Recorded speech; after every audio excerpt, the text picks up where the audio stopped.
Nakita niyo yung nasa likod. Nabangga. Pakikita ko sa inyo ngayon yung kung paano ito natin. Tapos tuturo ko sa inyo yung pagre-retouch na konti lang yung gagamitin na base coat para makatipid sa base coat. Ito yung mga special technique to para hindi ako mag-consume ng base coat. So tuturo ko sa inyo step by step.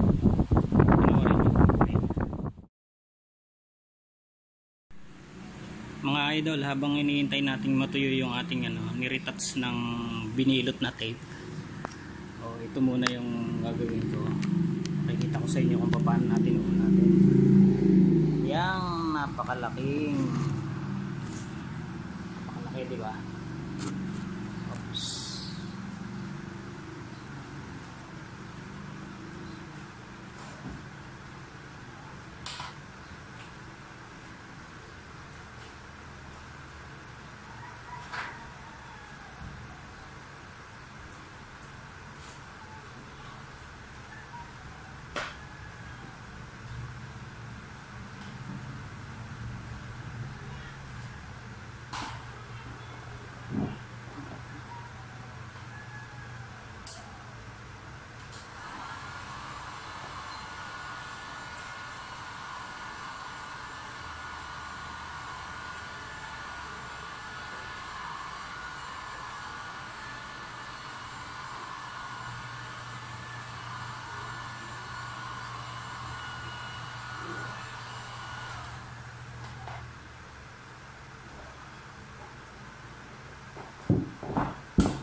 Bakit natin siya ginagamitan ng tubig?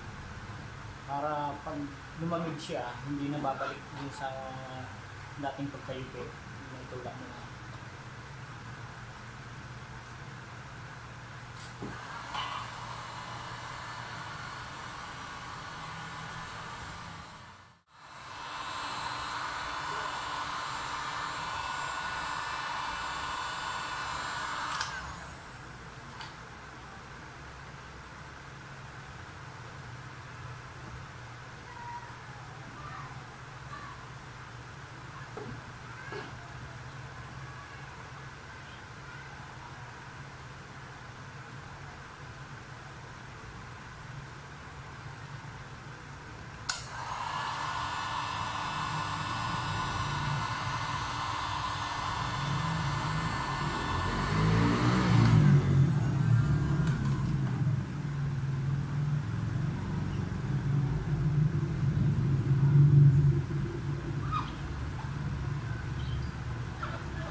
Nakikita nyo po ba ito mga idol? Yan, kita nyo po, scratches. So kapag yan nilihan natin, ang pagre-repair mo i-sprayan mo yan, lilihahin mo yan hanggang sa lumaki, magpa-primer ka, lalaki na yung i-sprayan mo. So ituturo ko sa inyo kung paano makakatipid sa kulay. Ito pa, makikita nyo po yung mga butas na yan. Normally kapag hindi mo alam ang technique nyan, isa-sanding mo yan ng buo. Pagkatapos pa-primeran mo, i-sprayan mo din siya na napakalaki. Hindi natin gagawin yon. Ito pa, mga idol. So ito pa, tsaka saan pa ba yan? Wala na no. Ito yung gagawin natin. Nagbilog ako ng tape. Ayan, yan ang gagamitin nating pang retouch.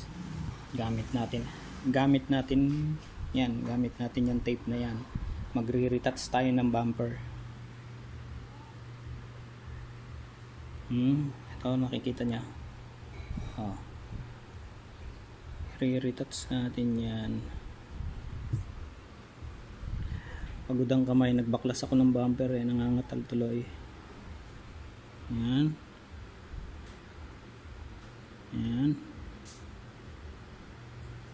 Ganyan lang gagawin natin pag re-retouch para hindi maging makonsumo sa kulay at para maiwasan ng discoloration o yung pagkakaiba ng kulay dun sa original. So ito po, kailangan nating tuldukan yung mga nabutas. Ayan,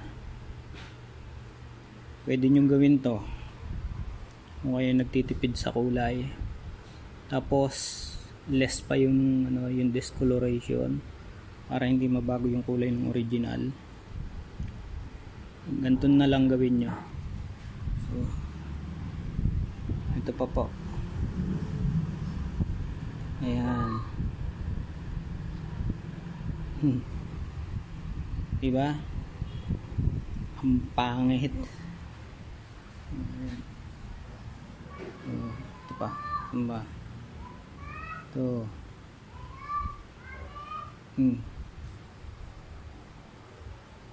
Yan. Ang pangit ng ginawa natin, di ba? So ayan na po. Ayan na. Tapos ito. At ayan ang nangyari. Ayan pa. Pangit talaga. Diba?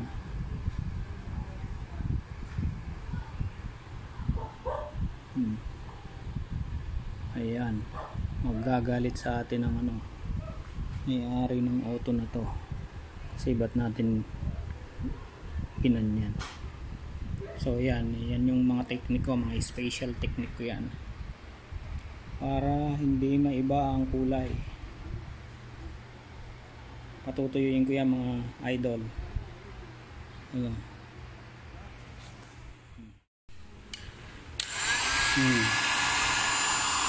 Matapos natin tuldukan yung mga defect, ating patutuyuin, hanginan natin gamit ang blower.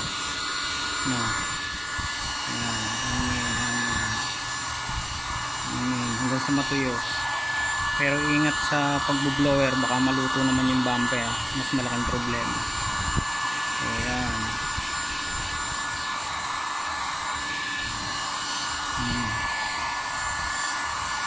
Tuyuin muna natin. Kailangan nyo matuyo. Pag natuyo na, saka natin siya isa-sanding. Okay.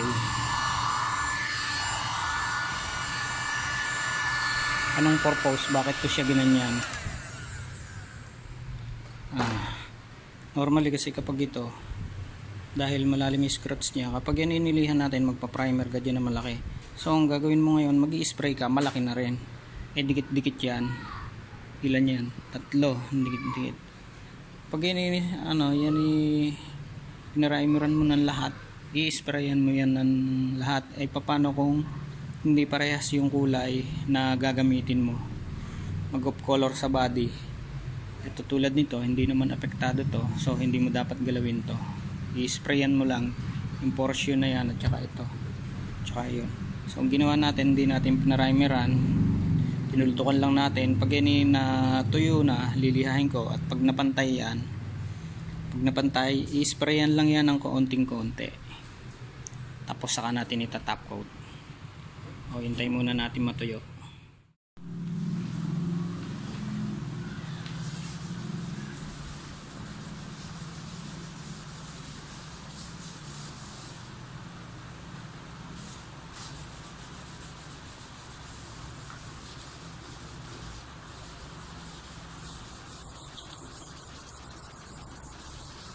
Kailangan magaling kang sumalat. Sasalatin mo siya kung antay na yung pagkakalihan mo.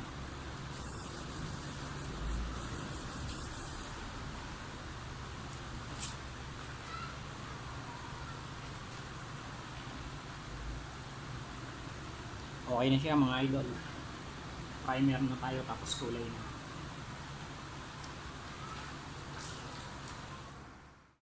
O mga idol, eto na.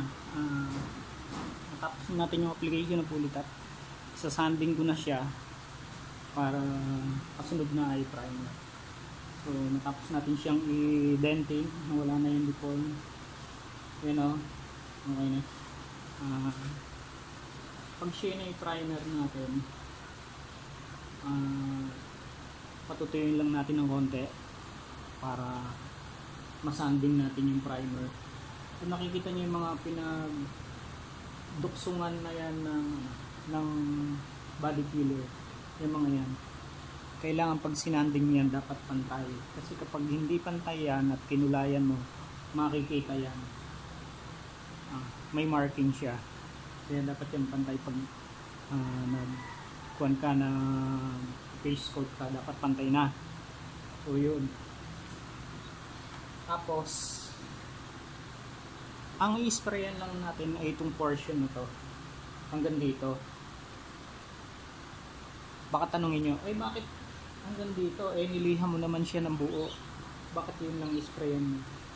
Dahil itong portion na to hindi naman siya na damage.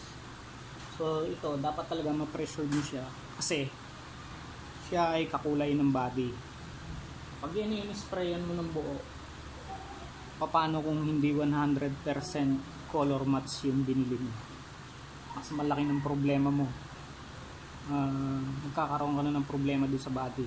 Ngayon, pag may problema ka sa body, mag-i-spray ka ng body ng auto. Halimbawa, tulad nito, rear bumper, binugahan ko siya ng buo.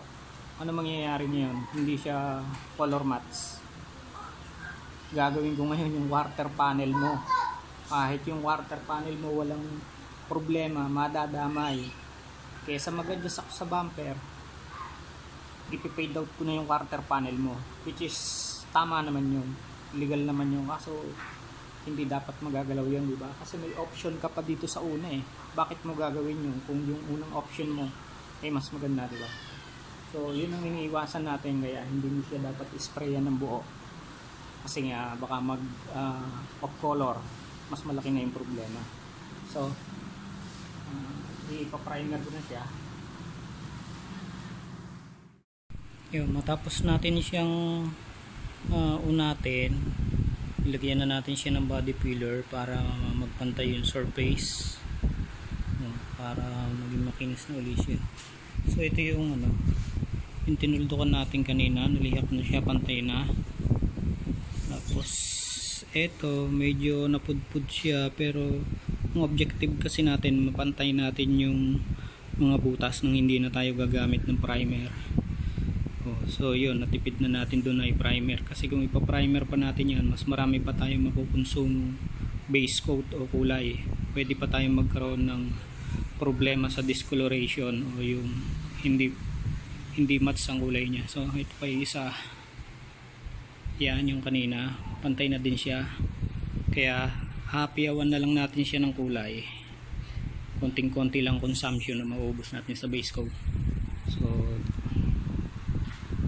dito lang tayo medyo gagamit na tayo ng primer dito, hindi na pwedeng hindi primeran eh. So yan, sigurado ako may natutunan kayo, no?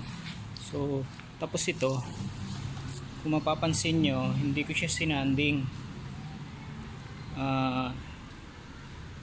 Hindi natin siya isasama sa top coat kasi original siya, tapos walang damage, tapos bago pa yung bumper nya.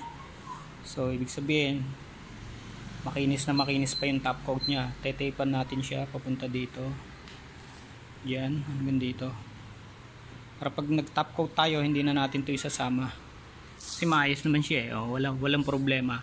So ano natipid natin doon, diba? Base coat at saka top coat ang natipid natin doon. Hindi lang yun, nakatipid din tayo ng thinner. So yan yung mga technique para hindi tayo gumastos na malaki sa pagre-repair. Yan eh, kung kaya mag-repair, kasi kung babayad ka talagang gagastos ka. Kahit ano pa yung gawin nila na pagtitipid, pag sinabing per panel yun ang singila. So yan, nakita nyo na, nalis na natin yung deform na malaki. Tapos yan ay maya maya lang isasanding ko na, tapos pa-primer, umpisan natin magkulay. Mga idol, ito magpa-primer na tayo. Bakit ba kailangan primeran pa to? Pwede namang hindi, tingin ko naman pantay na. Ayoko kasi mandaya ng customer. Gusto ko kasi kung ano yung tamang proseso, yun ang gagawin ko. May mga gumagawa kasi ng ganyan. Pag alam na nilang pwede na yan, hindi naman nakikita eh. Ayun, hindi na magpa-primer. Kaya yun, minsan nagkakaroon ng problema. May ginawa akong ganyan dati eh. Nung kinukulayan ko at niliha ko, natuklap yung kulay, lumaking problema. Ma-discover ko, wala palang primer doon sa pinagpagawan niya. So hindi dapat ganun, kasi nagbabayad ng tama yung customer. So kaya ako siya pa-primeran. Alam niyo kung bakit? Sabihin na natin sigurado ako na pantay na yung pagkakaliha ko. E paano kung pag kukulay ko hindi pala, ay di back job, naubos ko na yung base coat, naubos ko pa yung clear, diba? So paulit-ulit ang trabaho. So kailangan talaga ipa-primer. Okay. So mga idol, nandito na tayo sa pagmamasking. Minaskingan ko na siya dun sa sinabi ko sa inyo sa character line. Yan. Pansinin niyo po yung paglalagay ko ng masking tape. May kakaiba ba? Wala po kayong napapansin, ako na magsasabi. Yung pong masking tape ay nakabaligtad. Hindi po siya itinetape na nakaayon. Parang nakadikit na ganoon, tapos binaligtad siya. Kaya pag ipinatong ko dito yung masking paper, didikit na siya dito. So may dahilan po kaya nakaganyan yan. Hindi po basta naisipan lang yan, yung pagmamasking na yan. Kasi po kung yan kung ang pag-tape mo ay nakaganyan, sample ganyan ang pag-tape mo, kapag po ikaw yung nag-spray, itong kantuhan na yan, pag tinamaan nyo ng overspray, kahit kulay yan o primer, magkakaroon po yan ng kantuhan. So kaya ang gawin mo, idikit mo yung tape, tapos baliktarin yung ganyan. Mapapansin nyo yung ganito, hindi siya nakalapat, diba? Nakaganon yung tape. Ibig sabihin, pag tumama dun yung pintura sa mga gilid na yan ng tape, magbabounce yan, hindi sisiksik yung kulay doon sa kantuhan. Kaya pag inalis mo yung tape, wala siyang guhit. So yun po yung purpose nun. Tuloy ko po sa primer naman.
So, ito na yung sinasabi ko sa inyo, pinagalisan natin ng masking tape. Nakikita ba kayong guhit? Wala, di ba? Wala. Kasi baliktad yung paglalagay natin ng tape. So, ayan na yung kabuuang resulta niya.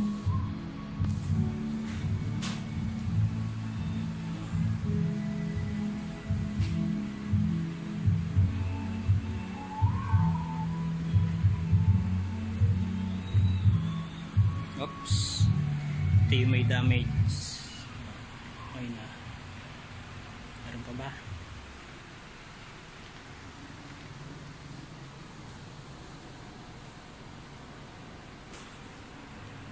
Sana marami kayong man natutunan at huwag kalimutang mag-like at mag-subscribe. Bye bye guys.